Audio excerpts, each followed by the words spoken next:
Quais são os pré-requisitos que você terá ali para atuar na área de plano de saúde? Quais são os materiais? Será que eu preciso de escritório? Será que eu preciso de computador?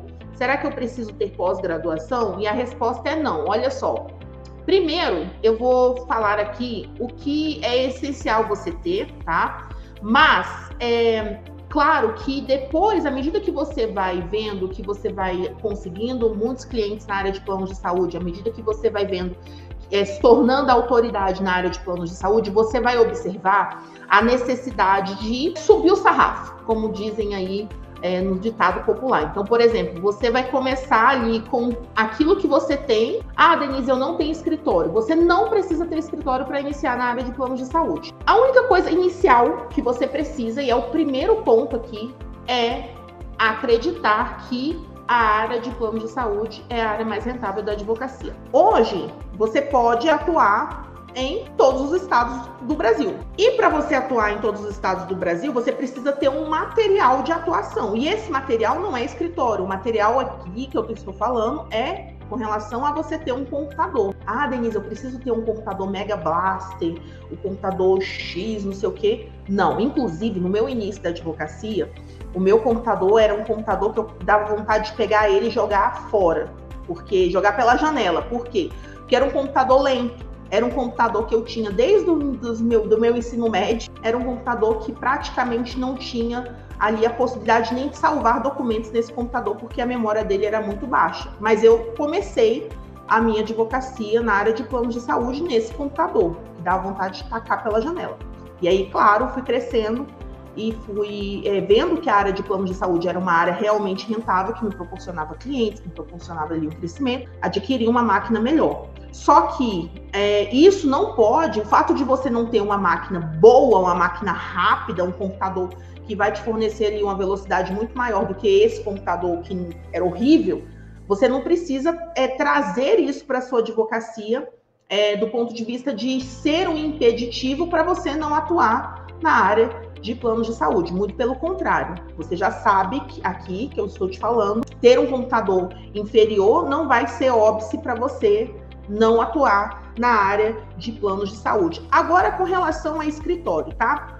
No meu início da advocacia, na verdade, não foi nem no início da advocacia, foi lá na faculdade ainda, porque as pessoas falavam assim para mim, no início da faculdade. Talvez você se reconheça aí naquilo que eu vou te contar agora. No início da faculdade, lá quando eu estava terminando a faculdade, as pessoas falavam assim, o que eu vou fazer? Eu vou fazer a OAB, e a OAB é super mega difícil, a OAB, nossa, é quase impossível de passar.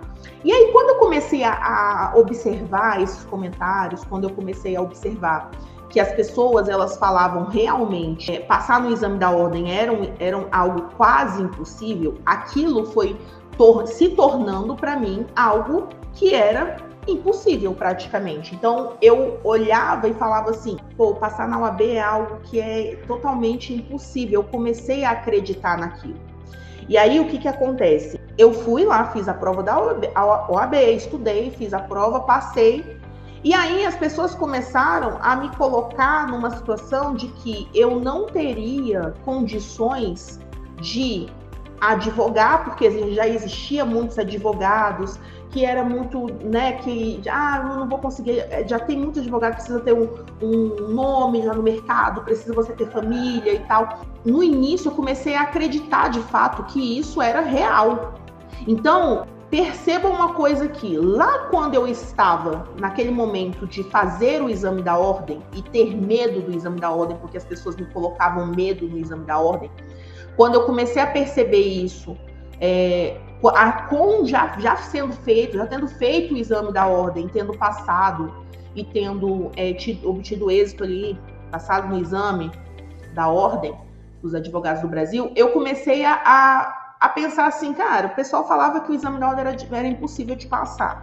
Aí agora estão falando que a advocacia está saturada, que não tem espaço mais para advogados. Se eu continuar escutando as pessoas, a maioria das pessoas, eu vou começar a acreditar que, de fato, essa é a minha realidade da minha advocacia.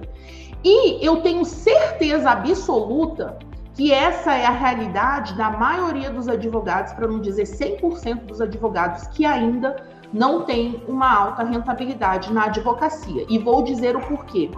Quando você entra para a advocacia, você não tem ninguém que vai falar assim para você: ah, olha, a área de CPS, a área de plano de saúde é uma boa área. Eu não tive isso, eu tive que descobrir nos trancos ali, passando por vários perrengues no decorrer do meu caminho. Mas o que eu quero trazer quando eu falo com relação ao seu início da advocacia da área de CPS?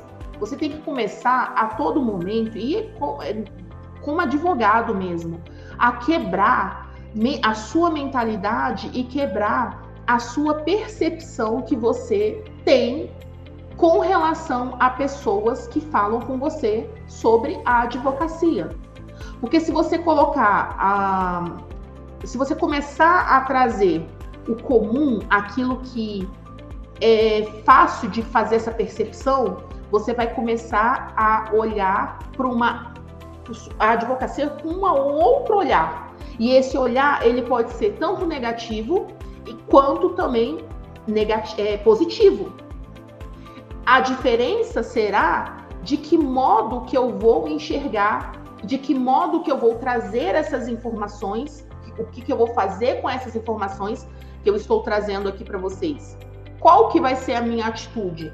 Qual vai ser a minha decisão?